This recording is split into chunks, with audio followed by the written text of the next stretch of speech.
Hi everyone, welcome back to DK Sharma education hub. तो आज हम स्टार्ट करेंगे with the chapter number 9 of 6th class NCERT history part. So as you know chapter 8 तक हम complete कर चुके हैं along with the summary from notes. So हमेशा की तरह एक चीज़ पहले आपको बता दूँ कि जितने भी नोट्स हैं इस चैप्टर से रिलेटेड वो मैंने यहाँ पे लिख दिए हुए हैं already. So you don't have any need to make notes along with you. जो भी इंपॉर्टेंट चीज़ें थी इस चैप्टर की वो मैंने सारी यहाँ पे जॉट डाउन कर दी हैं। मैं आपको पीडीएफ टेलीग्राम चैनल पे दे दूँगी, ठीक है। और अगर लिंक चाहिए होगा किसी को टेलीग्राम का तो you can visit my description box under this video. तो वहाँ से आपको टेलीग्राम का लिंक मिल जाएगा। चलो स्टार्ट करते हैं from the book portion. And आज का जो चैप्टर है that is new empires and kingdoms. तो हमने देख लिया था किस तरह से पहले हंटर एंड गैदरर्स हुआ करते थे, देन ट्राइब्स बनी, ट्राइब्स के बाद विलेजेस बने, प्रॉपर एक कम्युनिटीज़ बनने लगी, फिर सिटीज़ भी बनी along with the villages by the time. And उसके बाद हम देखते हैं किस तरह से बड़े बड़े किंगडम्स बनते हैं। एंड किंगडम से भी बड़ा जो बनता है वो एम्पायर था, और किस तरह से एम्पायर जो होते हैं उनको ज़्यादा रिसोर्सेज की ज़रूरत होती है। तो आज हम स्टोरी देखेंगे अरविंद की। अरविंद के स्कूल में आज एक फंक्शन है जिसमें वो प्ले परफॉर्म कर रहे हैं, और प्ले में उसको बनना है राजा। तो जब राजा बनना है तो इनको बोला गया है कि आपने क्या करना है, एक राजा की ड्रेस पहननी है, प्रॉपर बड़ी बड़ी मुच्छें आपको लगाई जाएंगी और एक सिर के ऊपर ताज रख दिया जाएगा। बट जब टीचर ने बोला ना कि आपको वहाँ पे बैठना है और वीणा पकड़नी है, वो जो एक म्यूज़िकल इंस्ट्रूमेंट होता है ना उसको पकड़ना है, तो ये फिर थोड़ा सा इसको डाउट होता है कि मैं राजा ही बन रहा हूँ। तो मतलब ऐसा कौन सा राजा था जो वीणा पकड़ा करता था अपने हाथ में।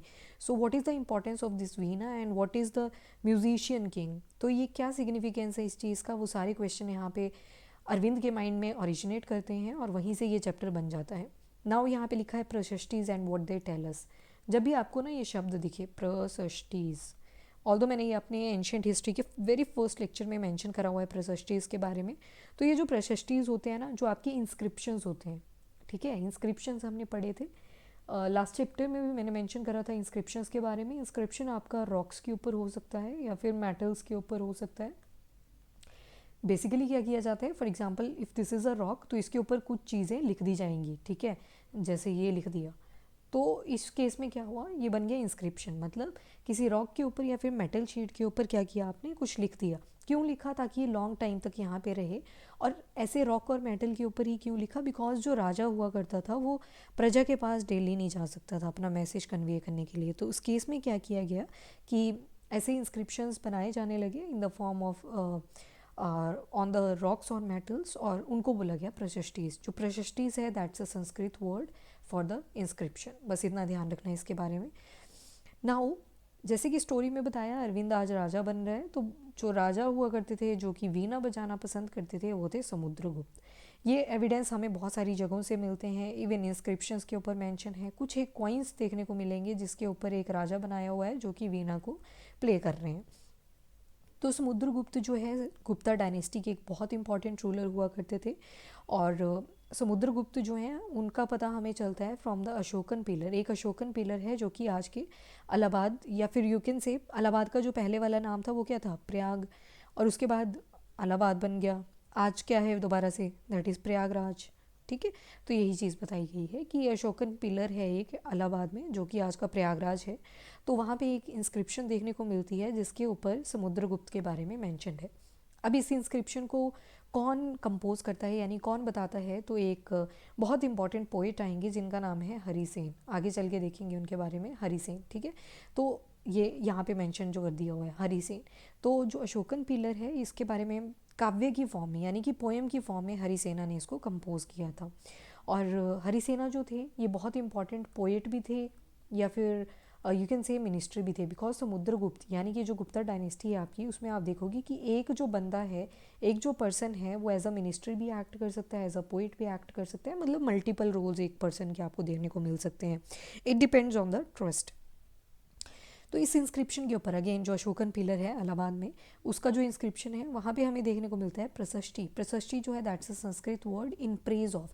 तो प्रशस्ति में एक खास बात हुआ करती थी इंस्क्रिप्शंस की, कि इसमें वही इंस्क्रिप्शन होगा जिसमें तारीफ़ करी जाएगी। तारीफ़ किसकी करी जाएगी, राजा की करी जाएगी, ठीक है। तो प्रशस्ति का मतलब है इन प्रेज ऑफ, तारीफ़ करना। तो ऐसे इंस्क्रिप्शन जिसमें आपको सिर्फ तारीफ़ की तारीफ़ ही मिले, वो सारे इंस्क्रिप्शंस क्या होते हैं, प्रशस्टीज़, यानी कि प्रेज़ करी जा रही है। जैसे कि आपने देखा था गौतमी बालाश्री को लास्ट लेक्चर के अंदर, Gautami Balashri was the mother of Gautami Putra Shri Satakarni, तो वो मेंशन करती हैं कि he is the lord of Dakshinapatha, यानी कि जो साउथ रीजन है उसका जो लॉर्ड है, भगवान है, वो कौन है? गौतमी पुत्र श्री सतकर्णी, मेरा जो पुत्र है ही इज़ द लॉर्ड ऑफ दक्षिणा पथ। तो दैट इज़ अगेन अ प्रशस्ति, मतलब इंस्क्रिप्शन तो बनवाया पर प्रेज में बनवाया, किसी की तारीफ करते हुए बनवाया, तो इसको बोलेंगे प्रशस्ति। बेसिकली इंस्क्रिप्शन ही होता है आपका प्रशस्ति, बस उसमें क्या एक खास बात आ जाती है, इंस्क्रिप्शन में तो आपकी बुद्धा की टीचिंग भी हो सकती है, ठीक है, कोई मैसेज भी हो सकता है, बट जो प्रशस्ति होता है ये एक स्पेशल टाइप होती है इंस्क्रिप्शन की, जिसमें आपको राजा की प्रेज मिलेगी, यानी कि उसकी तारीफ करते हुए दिखाया जाएगा। अब समुद्रगुप्त की प्रशस्ति के बारे में देखते हैं। बहुत सारी चीज़ें हमें मिलती हैं कि एक तो ये वॉरियर थे, बहुत एमिनेंट वॉरियर हुआ करते थे और बहुत सारी बैटल्स इन्होंने जीती, और इनके कोर्ट के अंदर पोएट्स भी हुआ करते थे, खुद भी इनको काफ़ी इंटरेस्ट था, इवन म्यूजिशियंस भी बहुत सारे हुआ करते थे और इनको भी म्यूज़िकल इंस्ट्रूमेंट्स में इंटरेस्ट था, जैसे कि यहाँ पे बताया वीणा। तो वन डे एग्जाम्स में तो पूछ भी लेते हैं इस क्वेश्चन को कि वीणा जो किंग प्ले किया करते थे वो कौन से किंग थे? तो समुद्रगुप्त, ठीक है। तो प्रशस्ति जो है ये कंपोज करी जाती थी बड़े बड़े सेंटेंसेस में, जैसे कि आप यहाँ पे एक देख सकते हो। तो समुद्रगुप्त को एज अ वॉरियर दिखाया गया है एक प्रशस्ति के अंदर। तो कैसे दिखाया गया है कि ये किंग है और बहुत एक तरह से फैसिनेटिंग है, यानी कि इंटरेस्टिंग है, और आप उनकी बॉडी पे देखोगे कि अट्रैक्टिव तो है पर बहुत सारे मार्क्स पड़े हुए हैं किस चीज़ के? That is battle axes. जब लड़ाई होती थी तलवार की लग जा रही है, कभी एरो लग रहा है, कभी स्पाइक स्पेयर्स बार्ब डार्ट्स, कभी आयरन क्लब्स की लग रही है, javelins, bow arrows, then long arrows and many other weapons. In short weapon की चोटें दिखाई देती हैं on the body of Samudragupta. Now you can see the image. ये देखो फर्स्ट इमेज जो है ये समुद्रगुप्त की ही दिखाई गई है कॉइन पे, और ये बताई है द क्वालिटी ऑफ समुद्रगुप्त की कॉइन्स के ऊपर भी हमें देखने को मिलता है that he use to play veena. That's a important point here. उसके बाद आता है कि अगर आप मैप नंबर 7 देखो तो यहाँ पे एक मैप दे रखी है। This is very important map. मैंने ना 1 बाय 1 क्या किया हुआ है। अब ना आपको यहाँ पे 4 लोकेशंस पढ़नी पड़ेंगी। एक तो देखो आपको पिंक कलर का दिखेगा ये वाला, जहाँ पे आपका नॉर्थ ईस्ट यानी कि आसाम वाला एरिया आ रहा है, वेस्ट बंगाल की कोस्टल एरिया भी आ रही है, ठीक है, और यहाँ पे नॉर्थ वेस्ट आ रहा है, तो that is in the pink colour. तो एक रीजन ये आएगा। फिर एक सेंटर में देखोगे आप ये कनौज वाला एरिया, पाटलिपुत्र, नालंदा, ये तीनों आपके आ जाते हैं बिहार वाले एरिया में। सॉरी, आपके यहाँ पे हाँ यूपी में आ जाएंगे 3, और 2 जो आएंगे आपके वो बिहार वाले एरिया में आ जाएंगे। तो ये ग्रीन कलर से दिखाया गया है, दैट्स अ डिफरेंट थिंग। इनके बारे में हमें 1 बाय 1 देखना है कि इनका क्या सिग्निफिकेंस है। देन यू विल सी कि एक यहाँ पे रेड कलर के डॉट डॉट डॉट लगे हुए हैं, ठीक है। तो उसी तरह से यहाँ पे ब्लू कलर है, इसका इतना मेंशन नहीं देखेंगे, हम बाद में देखेंगे, बट इन सारी चीज़ों की हमें कुछ मेंशनिंग मिलेगी अभी। तो 1 बाय 1 देखते हैं कि क्या बताया जा रहा है। अब बोला कि you have to notice the area which is coloured in green. तो ग्रीन वाला कलर जहाँ पे किया हुआ है वो देख लो कौन कौन सी जगह आ रही है यहाँ पे। एक आ रहा है कनौज, मथुरा, प्रयाग, पाटलिपुत्र और नालंदा। ये 5 जो जगह हैं, इन पांचों की बात करी गई है यहाँ पे। You will find a series of red dots. फिर बोला ईस्टर्न कोस्ट के ऊपर आपको रेड डॉट्स देखने को मिलेंगे, इनकी बात करी जा रही है। आंध्र प्रदेश और उड़ीसा का जो कोस्टल लाइन है उसकी बात करी गई।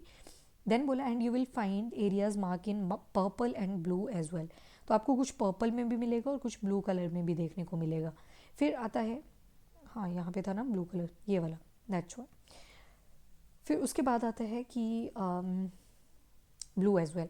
तो ये मैप क्या बता रहा है? बहुत इंपॉर्टेंट चीज़ बता रहा है। This in map is based on the information provided by the प्रशस्ति। एक प्रशस्ति के ऊपर हमें ये सारी इंफॉर्मेशन देखने को मिलती है। तो Harisena who was the court poet of Samudragupta. तो हरिसेन क्या बोलते हैं, उन्होंने 4 डिफरेंट काइंड ऑफ रूलर्स बताए जिनको समुद्रगुप्त की पॉलिसीज़ फॉलो करनी पड़ी। पहले आते हैं रूलर्स ऑफ आर्यवर्ता। ये जो रूलर्स हैं आर्यवर्ता के, इनका क्या सिग्निफिकेंस रहा वो देखते हैं पहले। तो जो एरिया आपका ग्रीन कलर में शेडेड था ना उसको देखना है आपने, यानी कि कनौज, मथुरा, प्रयाग, ये आ गया आपका यूपी वाले रीजन में। देन पाटलिपुत्र एंड नालंदा, ये आ गया आपके बिहार वाले एरिया में। इसकी बात हो रही है, that is known as the green portion. This green portion is known as आपका आर्यवर्त। इसको क्या बोलेंगे? आर्यवर्त। नोट्स में मैंने 1 बाय 1 ड्रॉ करा हुआ है, सारे इकट्ठे ड्रॉ नहीं करे हैं, तो यू कैन सी देयर। तो आर्यवर्त के रूलर की क्या खास बात थी? एक तो ग्रीन कलर में देख लिया ना कौन कौन से थे।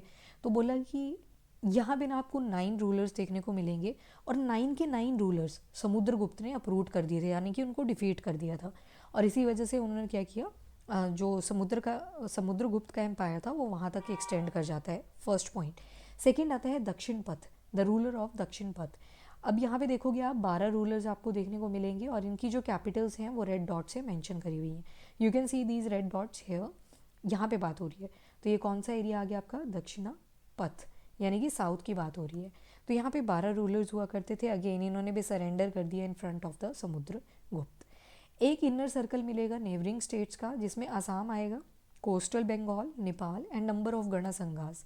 तो वो कौन कौन सी जगह है, तो ये पिंक में जो आपको दिखेगा ना, तो इसकी बात करी जा रही है।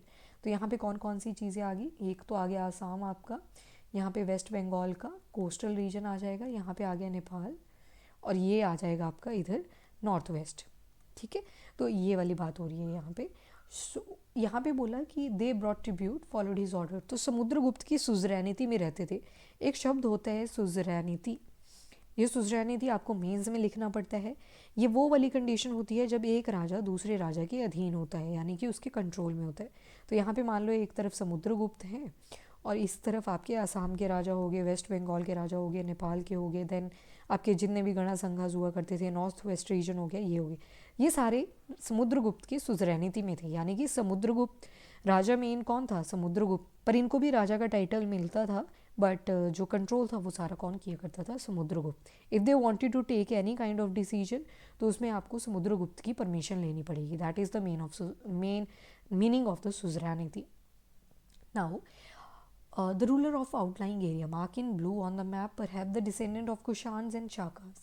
अब यहाँ पे आपको ब्लू कलर का दिखेगा ये वाला एक तो, और एक नीचे जैसे दिखेगा यहाँ पे।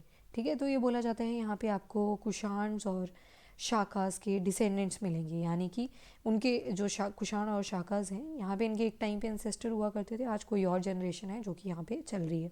Even and the ruler of Sri Lanka, जो कि क्या करते हैं, सरेंडर कर देते हैं इन फ्रंट ऑफ समुद्रगुप्त, और फिर रिटर्न में क्या क्या चीज़ें देते हैं, अपनी डॉटर्स को दे दिया करते थे बाय मेकिंग द मैरिज।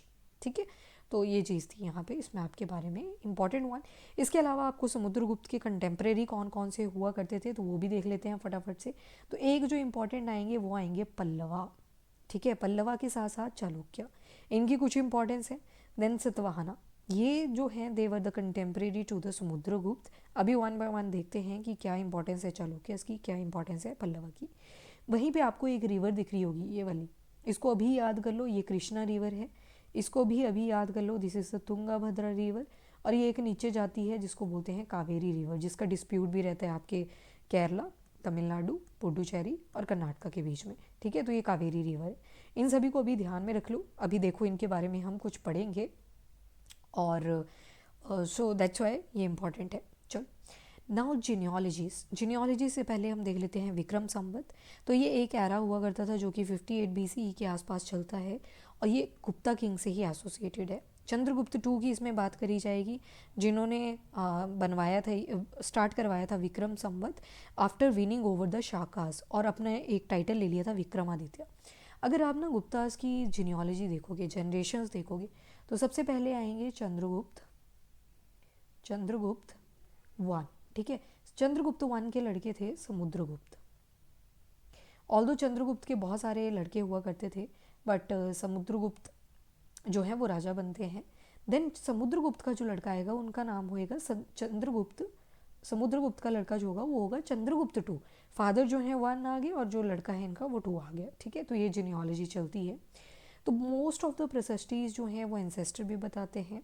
तो जैसे कि समुद्रगुप्त के great grandfather, father and mother, इनकी जो मम्मी थी उनका नाम था कुमारा देवी, और ये लिच्छवी गण से बिलोंग किया करती थी। जबकि इनके फादर थे चंद्रगुप्त वन, मौर्य से कंफ्यूज नहीं करना है, वो कुछ और था, वो चंद्रगुप्त मौर्य, फिर उसके बाद उनका लड़का था बिंदुसार, देन अशोका, वो कुछ और थे। ठीक है, यहाँ पे मौर्य नहीं है, यहाँ पे सिर्फ चंद्रगुप्त है, चंद्रगुप्त वन। तो Chandragupta one was the father of Samudragupta, और जो फाउंडर माने जाते हैं गुप्ता डायनेस्टी के वो भी कौन थे, father of Samudragupta, named as Chandragupta one. तो इन्होंने एक बहुत इंपॉर्टेंट ग्रैंड टाइटल लिया जिसका नाम था महाराजा अधिराजा को ही बाद में समुद्रगुप्त ने भी यूज़ करा, बट उसके बाद जितने भी राजाज आएंगे उनको आप देखोगे महाराजा ही अज्यूम करेंगे।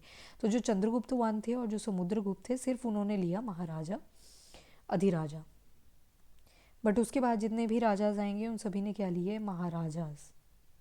ठीक है, it seems as if the family gradually rose to the importance. चलो उसके बाद क्या आता है, Samudragupta in turn figures in the genealogies of later rulers of the dynasty such as his son Chandragupta two. Chandragupta two ने क्या किया, विक्रम संवत स्टार्ट करा। विक्रम संवत कब स्टार्ट किया था, 58 BC में। क्यों स्टार्ट किया था, क्योंकि ये शाकास के ऊपर जीत हासिल करते हैं और उसके बाद अपने को एक टाइटल भी देते हैं जिसका टाइटल क्या था, Vikramaditya. That's why important. We know about him from the inscription and coins. इन्होंने बहुत सारी एक्सपीडिशंस भी लीड करी थी टुवर्ड द वेस्टर्न इंडिया, जहाँ पे इन्होंने शाकास को डिफीट किया था। That's why he took the title of the Vikramaditya later on. According to the later belief, इनका जो कोर्ट था that was full of learn people, काफ़ी एलीट पर्सनालिटीज़ आपको देखने को मिलेंगी इनके कोर्ट के अंदर। Now Harshavardhan and Harshacharita. अब देखो ये जो हर्षवर्धन है ये है इंपॉर्टेंट किंग हर्षा। वहीं पे हर्षचरिता जो है दैट्स अ बुक नेम। हो सकता है हर्षचरिता आपको अगर बुक नेम कहीं पेपर में दिख जाए तो आपको 1 मिनट के लिए लग सकता है कि किसने लिखा है, हर्षवर्धन ने लिखा है, but that's not a true. ये लिखा था बाणभट्ट ने। बाणभट्ट जो थे एक पोएट हुआ करते थे, कोर्ट पोएट हर्षवर्धन के, और तो उन्होंने इसके बारे में मेंशन करा था। इसके बाद हम देखते हैं बहुत सारे इंस्क्रिप्शंस और कॉइन्स देखने को मिलेंगे हमें, एंड बहुत सारी बायोग्राफीज देखने को मिलेंगी। One of the most important biographies is Harshacharita. तो यहाँ पे कौन राइटर थे इसके, तो वो थे बाणभट्ट। नाम देख के हो सकता है आपको लगे कि हर्षवर्धन ने लिखी होगी और ऑप्शन में आपको पक्का हर्षवर्धन भी देखने को मिलेगा, तो वो इनकरेक्ट होगा। यहाँ पे हर्षचरिता जो थे वो किसने लिखी थी, बाणभट्ट ने। Although it was the biography of Harshvardhan. Harshvardhan ने कैसे रूल किया, कौन कौन राजा उनसे पहले आए, हर्षवर्धन ने कहाँ तक अपना एक्सटेंशन करा, वो सारी चीज़ें यहाँ पे मैंशनड है, और ये संस्कृत लैंग्वेज में लिखी गई है बाणभट्ट के द्वारा। इसके बाद एक हमने पढ़ा था पिलग्रिम्स के बारे में। बहुत सारे पिलग्रिम्स आए थे फ्रॉम द इंडिया के तो थे ही पर बट चाइना से भी आए थे। तो एक इम्पॉर्टेंट है हुआनज़ैंग भी मेंशन करते हैं अबाउट द हर्षास कोर्ट। हर एक डिटेल के बारे में मेंशन करा हुआ है हुआनज़ैंग ने। हर्षा जो थे वो एल्डेस्ट सन नहीं थे अपने फादर के, बट ये बनते हैं किंग ऑफ थानेसार। एक्चुअल में होता क्या है, इनका एक बड़ा भाई हुआ करता था जिसकी डेथ हो जाती है, साइमल्टेनियसली फादर की भी डेथ हो जाती है, और एक इनके ब्रदर इन लॉ थे जो कि कहाँ पे रूल किया कर रहे थे, कन्नौज वाले एरिया में, जो आपको यूपी में देखने को मिला अभी मैप पे हमने देखा भी, आर्यावर्ता वाला एरिया। तो कन्नौज में रूल किया करते थे। तो उस केस में क्या होता है कि आप नोटिस करोगे कि ब्रदर इन लॉ की भी डेथ हो जाती है और एक रूलर हुआ करता था बंगाल का, वो मार देता है इनको। ठीक है, तो इसी वजह से हर्षा तो रूल कर रहे थे थानेसार में, पर वहाँ पे वो फिर डिक्लेयर कर देते हैं एज अ किंग, और उसके बाद जो कन्नौज वाला एरिया था वो भी अपने अंडर ले लेते हैं, जस्ट बिकॉज वहाँ पे थोड़ी खाली छोड़ सकते थे सीट को। उसके बाद इनके अगेंस्ट आर्मी आ जाती है from the Bengal region. Although ये टैकल कर लेते हैं ईस्ट वाला रीजन जो होता है इंडिया का, ये वाला, इसको ये काफ़ी अच्छे से कॉन्कर कर लेते हैं। बट जब ये डेक्कन एरिया में चलने लगते हैं टुवर्ड द डेक्कन, तो यहाँ पे एक इम्पॉर्टेंट किंग आ जाएगा जिसका नाम था Pulakeshin two. Very eminent and very powerful king Pulakeshin two belongs to the Chalukyan dynasty.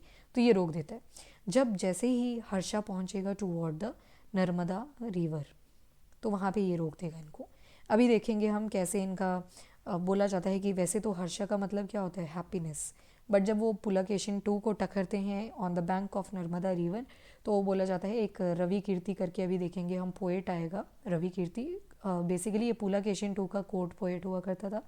तो रवि कीर्ति कहते हैं कि हर्षा का तो मतलब होता है हैप्पीनेस, बट जैसे ही ये पुलकेशिन टू से मिलते हैं on the bank of river Narmada, और जब इनकी फाइट होती है तो ये फिर खुश नहीं रहते। Then Pallavas, Chalukyas and Pulakeshin prashastis. पल्लवा और चालुक्य की बात करते हैं अब। तो आपने मैप में अगर ध्यान दिया हो, मैंने आपको बताया भी था, ये देखो इस वाले रीजन में आपको एक तो पल्लवा मिल जाएंगे और इधर मिलेंगे चालुक्य। चालुक्यंस की कैपिटल हुआ करती थी बेसिकली आहोल। अभी देखते हैं वन बाय वन, कहाँ गया, ये है पल्लवा एंड चालुक्यास, ये बहुत इंपॉर्टेंट रूलिंग डायनेस्टी थी साउथ इंडिया में। इसी टाइम पे जब हर्षा नॉर्थ वाले एरिया में और सेंट्रल वाले पोर्शन में रूल किया करते थे, तो जो किंगडम हुआ करता था पल्लवा का, वो काफ़ी रीजन तक स्प्रेड करता है up to the Kanchipuram, to the from Kanchipuram to the Kaveri delta. Kanchipuram आपको मिल जाएगा तमिलनाडु में, और वहीं आपको कावेरी डेल्टा मिल जाएगा, ये कर्नाटका वाला पोर्शन, केरला वाला, तमिलनाडु, और अपना जो पुडुचेरी का कुछ एरिया आ जाता है वो सारा। फिर बोलते हैं कि जो चालुक्यस थे वो रायचूर दोआब में हुआ करते थे। रायचूर दोआब कहाँ पे मिलेगा आपको? दो रिवर्स मैंने आपको बोला ध्यान रखनी है, कौन कौन सी? One is the Krishna river, दूसरी है तुंगाभद्रा रिवर। ये जो बीच वाला रीजन है that is the Raichur Doab, इसको बोलते हैं रायचूर दोआब। इसके अलावा यहाँ पे हमने देखा रायचूर दोआब, ये आगे कावेरी रिवर, ठीक है। तो यहाँ पे कहीं पे आपका कांचीपुरम पड़ेगा, कांचीपुरम से लेके आपका ये कावेरी डेल्टा तक एक्सटेंशन करते हैं आपके पल्लवास। तो जो चालुक्यस थे वो रायचूर दोआब में देखने को मिलेंगे, वहीं पे पल्लवास जो हैं वो आपको कहीं ना कहीं जो कांचीपुरम से लेके कावेरी डेल्टा था वहाँ पे देखने को मिलते हैं। तो रायचूर दोआब जो था it was between Krishna river and Tungabhadra river. एक चीज़ आपको ध्यान आनी चाहिए, जब हमने स्टोन एज पढ़ा था तो वहाँ पे भी हमने कृष्णा रिवर देखी थी, तुंगभद्रा रिवर देखी थी, और एक बहुत इंपॉर्टेंट जगह थी यहाँ पे जिसका नाम था हंसी। याद रखना इसको, इंपॉर्टेंट साइट थी, ठीक है। नाउ आईहोल। अब चालुक्यस जो कि रायचूर दोआब में रह रहे हैं, तो इनकी जो कैपिटल है वो है आईहोल। इम्पॉर्टेंट ट्रेडिंग सेंटर हुआ करता था ये, और एज अ रिलीजियस सेंटर भी इमर्ज होता है with number of temple. Pallava and Chalukyas जो थे they frequently raided on one another's land. देखो ये जो पल्लवास थे ऑन द कांचीपुरम से लेके कावेरी डेल्टा वाला एरिया, वहाँ से लेके चालुक्यास की बात करें तो रायचूर दोआब वाला एरिया, इन दोनों के बीच में आपस में कॉन्फ्लिक्ट रहा करते थे, लड़ते रहते थे, कभी एक जीत रहा है कभी दूसरा जीत रहा है। तो फ्रिक्वेंटली एक दूसरे के साथ इनकी लड़ाइयाँ हुआ करती थी, बिकॉज काफ़ी प्रॉस्पेरस टाउन्स थे दोनों, काफ़ी रिच टाउन्स थे दोनों, दैट्स वाई। जो बेस्ट नोन चालुक्यन रूलर है उसका नाम है पुलकेशिन टू। पुलकेशिन वन भी रहे होंगे फिर तो, ठीक है। तो पुलकेशिन टू की हम यहाँ पे बात करेंगे। एक प्रशस्ति मिलती है, प्रशस्ति यानी कि इंस्क्रिप्शन, किसकी तारीफ में लिखा गया है? पुलकेशिन टू। कौन कंपोज करता है? तो Ravi Kirti. Question can be ask, Ravi Kirti पे अभी तक बना नहीं है, तो रवि कीर्ति जो है वो किसके कोर्ट पोएट हुआ करते थे? तो आपके पुलकेशिन टू। तो पुलकेशिन टू जो है वो बेसिकली फोर्थ जनरेशन में आते हैं, from father to son, grand father to son अगर देखें तो फोर्थ जनरेशन आती है इनकी, as mention by the Ravi Kirti, not so important. Ravi Kirti के अकॉर्डिंग इन्होंने बहुत सारे एक्सपीडिशंस करे, फाइट करे toward the west and the eastern coast. Beside ही check the advances of Harsha. Harsha जब नर्मदा रिवर की तरफ आते हैं तो वहाँ पे पुलकेशिन टू इनको टैकल कर लेते हैं। तो रवि कीर्ति मेंशन करते हैं प्रशस्ति के ऊपर कि वैसे तो हर्षा का मतलब होता है हैप्पीनेस, बट जैसे ही पुलकेशिन टू इनको टकरते हैं तो वो हैप्पी नहीं रहते after getting defeat from the Pulakeshin two. But Chalukya victory वो शॉर्ट लाइव, काफ़ी लंबा नहीं चलता है उनका रूल, बिकॉज पुलकेशिन टू के बाद जितने भी रूलर आएंगे वो आप देखोगे कि उतने ज़्यादा स्ट्रॉन्ग नहीं थे, और इवन जो राष्ट्रकूट आएंगे चालुक्यस के बाद वो इनको ओवरकम कर देंगे। यानी कि अब चालुक्यन जहाँ पे डायनेस्टी एग्जिस्ट किया करती थी, अब वहाँ पे नई डायनेस्टी आएगी जिसको बोलेंगे राष्ट्रकूट। और वहीं चोला डायनेस्टी भी देखेंगे हम पल्लवा वाले एरिया में, ये हम नेक्स्ट क्लास की बुक में देख लेंगे। ऑल दो how were these kingdoms administered, इनका एडमिनिस्ट्रेशन कैसा था? बहुत ज़्यादा रिनाउंड एडमिनिस्ट्रेशन था। आप देखोगे कि इम्पॉर्टेंस दी जाती थी टू द रूलर्स। विलेजेस जो थे they were again the basic unit of administration, और बहुत सारी डेवलपमेंट्स होती हैं इन टाइम पे। और हम देखते हैं कि जो कुछ इंपॉर्टेंट एडमिनिस्ट्रेटिव पोस्ट हुआ करती थी वो क्या क्या थी। अभी हमने देखा हरिसेना, हरिसेना ने क्या किया था? अशोकन पिलर को, अशोकन पिलर जिस जो कहाँ पे है? इलाहाबाद में। इलाहाबाद यानी कि आज का प्रयागराज। तो वहाँ पे किसके बारे में मेंशन था? समुद्रगुप्त के बारे में मेंशन था। और हरिसेना के जो पोस्ट थी ना वो ना सिर्फ कोर्ट पोएट की थी, बट इनको बोला जाता था महादंड नायिका। महादंड नायिका का भी इनको टाइटल दिया गया था। महादंड नायिका का मतलब होता है chief judicial officer. Chief judicial officer जो होता है तो वो किसको टाइटल दिया गया? हरिसेना को। महादंड नायिका के अलावा इनको बहुत सारे और भी काम दिए गए थे, जैसे कि कुमार अमात्य का। कुमार अमात्य का मतलब होता है एक इम्पॉर्टेंट मिनिस्टर। संधि विग्रहिका, यानी कि संधि मतलब ट्रिटी, विग्रहिका मतलब जो सॉल्व करेगा, तो minister of war and peace. तो वो भी टाइटल दिए गए हरिसेन को ही। तो देखो यू कैन सी कि हरिसेन कोर्ट पोएट भी हैं, महादंड नायक भी हैं, कुमार अमात्य भी हैं, और इसके अलावा संधि विग्रहिका भी हैं। तो एक ही बंदे को बहुत सारी पोजीशंस दे रखी हैं। Besides important man probably had a से इन लोकल एडमिनिस्ट्रेशन, जैसे कि नगर श्रेष्ठी या फिर चीफ बैंकर या फिर मर्केंट ऑफ द सिटी। सार्थावाहा या फिर लीडर ऑफ द मर्केंट कैरावंस, तो एक सार्थावाहा पोजीशन आ जाती है जो कि मर्केंट कैरावंस का एक इम्पॉर्टेंट लीडर हुआ करता था। प्रथम कुलिका जो था ये चीफ क्राफ्टमैन हुआ करता था। फिर क्यास्त आते हैं। क्यास्त जो थे देवर द हेड ऑफ द क्यास्त, या क्यास्त को क्या बोलते हैं, स्क्राइब्स। उसके बाद बहुत सारी पॉलिसीज़ रीजनेबली इफ़ेक्टिव हुआ करती थी, यानी कि बहुत अच्छी रूल्स एंड रेगुलेशन देखने को मिलती थी और पावरफुल। अब देखो ये जो क्या थे, आप देखोगे एक जगह पे थी टू सेट अप द एक सेकेंड, हाँ ये जो हेड हुआ करते थे क्यास्त के या स्क्राइब्स के, कई बार यहाँ पे ये हाँ सार्थवाहा क्या करा करते थे, कई बार क्या होता था ना, जब इनका रूलर वीक पड़ जाता था तो ये ट्राई करते थे कि हम एक अपना इंडिपेंडेंट किंगडम बना ले। बहुत बड़ी आर्मी हुआ करती थी, वेल ऑर्गेनाइज थी, एलिफेंट्स थे, कैरियट्स रथ थे, कैवलरी घोड़े वगैरह, फुट सोल्जर्स अवेलेबल हुआ करते थे। इसके बाद क्या किया गया, एक मिलिट्री लीडर ऐड कर दिया गया, जो मिलिट्री लीडर होगा इसको जब भी ट्रूप्स की ज़रूरत होगी तो वो ट्रूप्स अवेलेबल हो जाएंगे। रेगुलर सैलरीज नहीं दी जाती थी, बट ये लैंड ग्रांट्स दे दी जाती थी। रेवेन्यू कलेक्ट किया करते थे from the land and use this to maintain the soldiers and horses and provide equipment for the warfare. These men were known as the samantas का काम क्या हुआ करता था, जो आज के डीएसी का डिफेंस एक्विजिशन काउंसिल है ना हमारी, तो उसका काम क्या होता है, परचेजिंग का काम हो गया, वेपन्स की सप्लाई करने का काम हो गया। तो उस टाइम पे किसको दिया गया था, तो समंताज को। समंताज क्या करते थे, हाँ यहाँ पे समंथास थे, मैंने सार्थवाहा का बोल दिया वो फंक्शन, वो उल्टा हो गया थोड़ा सा, चलो कोई बात नहीं। ऑल्दो ये सार्थवाहा हो गए, आपके प्रथम कुलिका हो गए, ये भी ऐसे किया ही करते थे। जब भी वीक रूलर देखने को मिलेगा आपको, ये देखेंगे कि वीक रूलर है, अपनी स्ट्रॉन्ग कर लो पोजीशन। वैसे ही समंथास हैं, जस्ट बिकॉज इनके पास वेपन्स बहुत नंबर में हुआ करते थे, तो उस वजह से ये ट्राई करते थे कि हम अपनी पोजीशन को अब स्ट्रॉन्ग कर लें। उसके बाद आता है assemblies in the southern kingdom. बहुत सारी असेंबलीज बन रही थी। एक इंस्क्रिप्शन है पल्लवास की जो कि बताता है लोकल असेंबलीज के बारे में। ये इंक्लूड करता है सभा which was an assembly of ब्राह्मण लैंड ओनर्स। ये असेंबली जो थी ये फंक्शनल थी थ्रू सब कमेटी, यानी कि एक ये लोकल असेंबली है मान लो, इसमें छोटी छोटी और भी सब कमेटीज़ आपको देखने को मिलेंगी। जैसे कि इरिगेशन का काम एक कमेटी देखेगी, फिर उसके बाद जो भी रोड्स कंस्ट्रक्शन का काम होगा उसको अलग कमेटी देखेगी, देन लोकल टेम्पल्स का बनाने का जो काम होगा उसको कोई और कमेटी देखेगी। फिर आते हैं उर जो थी ये विलेज असेंबलीज हुआ करती थी। They were found in the areas where the land owners were not Brahmans, जहाँ पे लैंड ऑनर्स जो थे वो ब्राह्मण्स नहीं हुआ करते थे। फिर आता है नगरम जो थी that was the organisation of merchants. It is likely that these assemblies were controlled by rich and powerful land owners and merchants. बहुत सारी लोकल असेंबलीज जो थी they continue to function for centuries. उसके बाद आता है ordinary people in the kingdom. We can catch an occasional glimpse of the lives of the ordinary people. एक आपको कालिदास का प्ले मिलेगा जिसका नाम है अभिज्ञान शकुंतलम।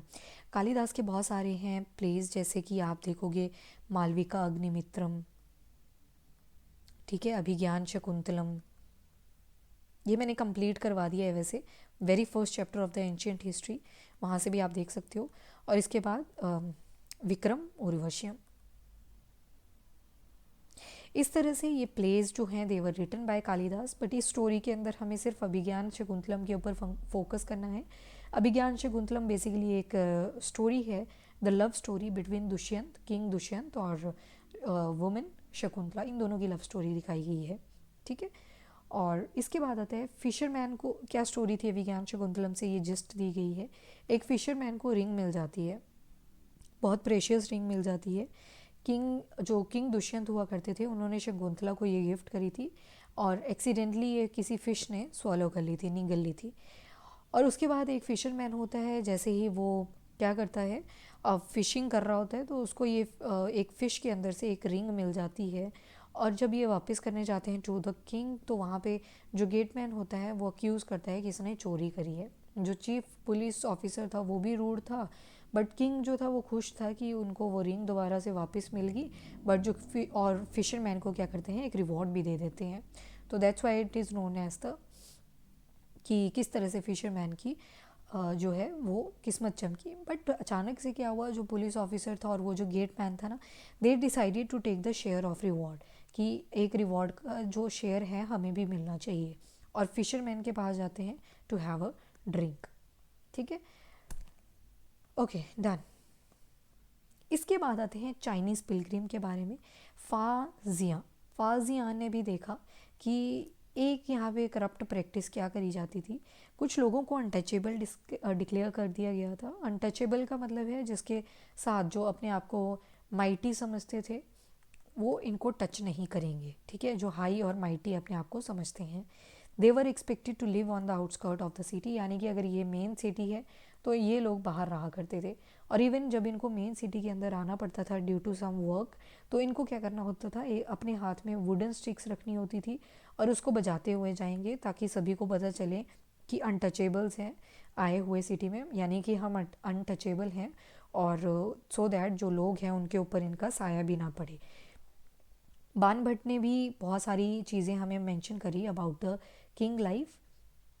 एक आता है किंग्स आर्मी। किंग जो थे वो, अब देखो, वॉर के लिए जाया करते थे, तो जब वॉर पे जाएंगे तो उनके पास बहुत सारा सामान हुआ करता था। सामान में बहुत सारी चीज़ें आती थी, जैसे कि बहुत सारे इक्विपमेंट्स आ जाएंगे। इक्विपमेंट्स में क्या हो सकता है, पॉट्स तो होंगे, फिर इसके अलावा वेपन्स भी होंगे, रथ होंगे, कैरियट्स होंगे, बहुत सारी चीज़ें, वेजिटेबल्स, स्पाइसेस, एनिमल भी लेके जाएंगे आपस में, जैसे कि गोट, डियर, रैबिट्स। तो क्यों लेके जाएंगे, बिकॉज खाने की भी तो रिक्वायरमेंट पूरी करनी है ना। और जब जाते थे ना अपने एलिफेंट्स वगैरह को लेके, तो आप देखोगे कि पूरा का पूरा एरिया जो था वो पूरा मिट्टी से भर जाया करता था, क्योंकि जब एलिफेंट्स चलेंगे उस रोड से तो उस टाइम पे थोड़ी सीमेंट लगा हुआ था, तो उस पूरा का पूरा मिट्टी से भर जाया करता था एरिया। ये मेंशन करा है बान भट्ट ने अपनी बुक हर्षचरिता। ठीक है, सो इम्पॉर्टेंट वन, एक स्टोरी बताई गई है जस्ट टू नो। ओके जी, तो इसी के साथ आपका कंप्लीट होता है चैप्टर नंबर 9। और अब हम देख लेते हैं एक बार नोट से समरी कि हमने क्या क्या चैप्टर नंबर 9 में देखा। अगेन नोट्स मत बनाना क्योंकि यहाँ पे सब कुछ लिखा हुआ है already, so you can read everything. Now coming to the Samudragupta. Samudragupta जो हैं फॉर्मर रूलर हैं गुप्ता के। इनके फादर का नाम है चंद्रगुप्त वन, वहीं पे इनके लड़के का नाम है चंद्रगुप्त टू। वीणा बजाना बहुत पसंद किया करते थे, कॉइन्स के ऊपर हमें देखने को मिलता है। एक अशोकन पिलर है इलाहाबाद, जो कि आज का प्रयागराज है, वहाँ पे एक अशोकन पिलर मिलता है जिसको हरि सेन ने कंपोज किया था, और उसके ऊपर हमें अगेन किसके मेंशन मिलते हैं, अबाउट द समुद्रगुप्त। प्रशस्ति जो है समुद्रगुप्त की, it's composed in the long sentence. इनको एज अ वॉरियर बताया गया है कि बहुत सारी बैटल्स इन्होंने जीती। और हरि सेन डिस्क्राइब करते हैं 4 डिफरेंट टाइप ऑफ रूलर्स। कौन कौन से थे, एक तो थे रूलर्स ऑफ आर्यावर्त, जो कि हमने देखे थे इस रीजन में, आपका कनौज आ गया, पाटलिपुत्र, नालंदा, प्रयागराज, मथुरा, एंड इनको अप्रूव कर दिया था समुद्रगुप्त ने। फिर उसके बाद हम दक्षिण पथ के रूलर्स को देखते हैं, ये जो डॉट डॉट यहाँ पे लगाए गए थे, 12 रूलर्स यहाँ पे मिलते हैं देखने को। इन्होंने अपने आप को सरेंडर कर दिया था to the Samudragupta. Then neighbouring states मिलती हैं, आसाम हो गया, कोस्टल बंगाल हो गया, नेपाल। देन नंबर ऑफ गणा संघा मिलते हैं in the north west region.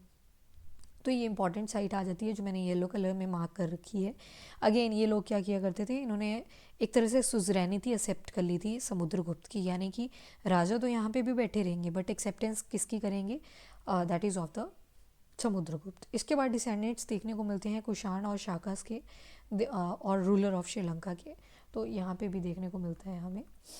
तो ये सबमिट कर देते हैं टू द समुद्रगुप्त और अपनी लड़कियों की शादी करवा दिया करते थे। विक्रम संवत, ये चंद्रगुप्त टू का यहाँ पे इंपॉर्टेंट रोल प्ले होगा। चंद्रगुप्त टू कौन हुआ करते थे, ये was the son of Samudragupta.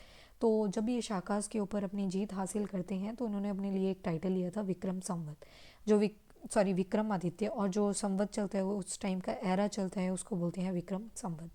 Samudragupta की मम्मी का नाम था Kumar Devi, she belong to the Lichchhavi गण।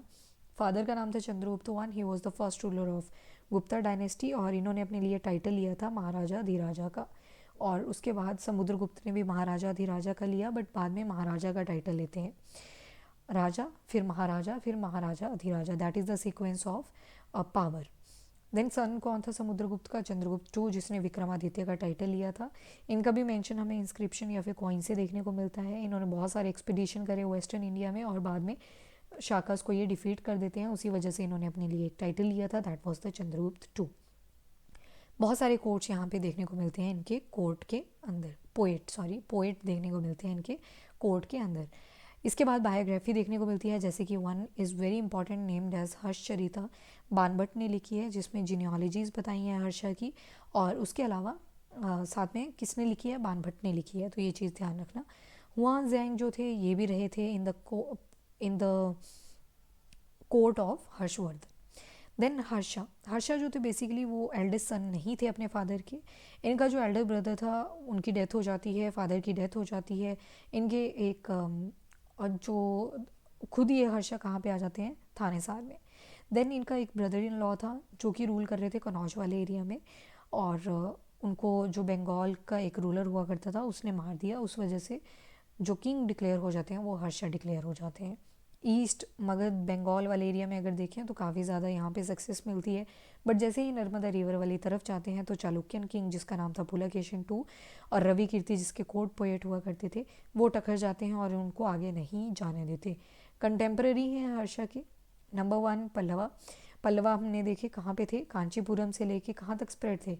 कावेरी डेल्टा वाले एरिया तक, यहाँ तक ये स्प्रेड हुआ करते थे। देन चालुक्य भी कंटेम्प्रेरी हैं हर्षा के, तो चालुक्य आपको रायचूर दोआब में देखने को मिलेगा between the Krishna river and Tungabhadra river. Capital इनकी आईहोल थी। आईहोल जो है that is capital of Chalukya. Religious centre है, बहुत सारे टेम्पल्स यहाँ पे देखने को मिलेंगे। Both Pallavas and Chalukya attack करते हैं एक दूसरे को और in order to get the prosperity. Pulakeshin two he is the important king of Chalukyans. इसके बाद बट हम देखते हैं जो चालुक्यन रूलर थे वो इतने ज़्यादा एमिनेंट नहीं देखने को मिलते। पुलकेशिन टू के कोर्ट में एक बहुत इंपॉर्टेंट पोएट हुआ करते थे जिनका नाम था रवि कीर्ति। रवि कीर्ति मेंशन करते हैं about the Pulakeshin two. Ravi Kirti के अकॉर्डिंग जब बहुत सारी एक्सपीडिशन पुलकेशिन टू ने लॉन्च करी और इवन जब हर्षा नर्मदा रिवर को क्रॉस करने की ट्राई करते हैं तो किस तरह से रवि कीर्ति ने उनको डिफीट किया वो भी यहाँ पे आ जाता है। पुलकेशिन टू ने अटैक करा था पल्लवा के किंग को और जिन्होंने शेल्टर ले रखा था कांचीपुरम में। Kanchipuram is in Tamil Nadu. चालुक्य की जो विक्ट्री थी दैट वाज शॉर्ट। पल्लवा और चालुक्य दोनों क्या करते हैं? They give way to the new ruler जो कि बिलोंग करते हैं राष्ट्रकूट और चोला डायनेस्टी। बेसिकली पल्लवा को देखेंगे हम, चोला डायनेस्टी ऑक्यूपाई करेगी और चालुक्य वाली साइड राष्ट्रकूट डायनेस्टी आएगी। Then we will see the administration of the kingdom. Earlier king जो थे वो बहुत ज़्यादा इंपॉर्टेंस देते हैं लैंड रेवेन्यूज़ को, साथ में विलेजेस को। विलेज जो थी it was the basic unit of administration. नई नई डेवलपमेंट देखने को मिलती हैं। जो किंग्स हुआ करते थे they got the support of man who were powerful economically, politically, मिलिट्रली या फिर सोशली। एग्जाम्पल दे रखा है जैसे हरिसेना कोर्ट पोएट तो थे ही बट उनको महादंड नायक की भी पोजीशन दी गई थी। जो महादंड नायक होता है चीफ जुडिशियल ऑफिसर, जैसे कि उनके फादर थे वैसे ही आगे इनको पास ऑन कर दी गई ये पोजीशन। फिर इसके अलावा कुमार अमात्य भी इनको बोला जाता है इम्पॉर्टेंट मिनिस्टर। इसके अलावा संधि विग्रही का भी हरिसेन को बोला जाता है यानी कि minister of war and peace. Local administration में हम देखते हैं नगर श्रेष्ठी जो थी बेसिकली चीफ बैंकर या फिर मर्केंट हुआ करता था ये सिटी का, नगर श्रेष्ठी। देन सरथवाहा देखते हैं, सरथवाहा जो था he was the leader of merchant caravans. Then हम देखते हैं Prathama Kulika, he was the chief draftsman, head of caste और स्क्राइब भी देखने को मिलता है। उसके बाद हम देखते हैं मिलिट्री एक नई तरह की देखने को मिलती है। मिलिट्री लीडर हुआ करता था जिसको ट्रूप्स प्रोवाइड कर दिए जाते थे, बट यस रेगुलर सैलरी नहीं दी जाती थी बट लैंड ग्रांट्स दी जाते थे। देन एलिफेंट्स इनके पास हुआ करते थे, वेल ऑर्गेनाइज्ड आर्मी थी, कैरियर्स थे, कैवलरी थी, फुट सोल्जर्स यहाँ पे देखने को मिलते हैं। समंथास जो हैं ये वेपन की सप्लाई किया करते थे, जैसे आज का डिफेंस एक्विजिशन काउंसिल है वही रोल समंथास का हुआ करता था। They use to collect revenue from the land, जो भी लोग काम किया करते थे इन लैंड्स के ऊपर उनसे रेवेन्यू कलेक्ट किया करते थे और सोल्जर्स को मेंटेन किया करते थे, हॉर्सेस को मेंटेन किया करते थे, इवन इक्विपमेंट प्रोवाइड किया करते थे फॉर द वॉरफेयर। व्हेनेवर जो रूलर यहाँ पे वीक हो जाया करता था तो ये लोग क्या करते थे, they use to become independent.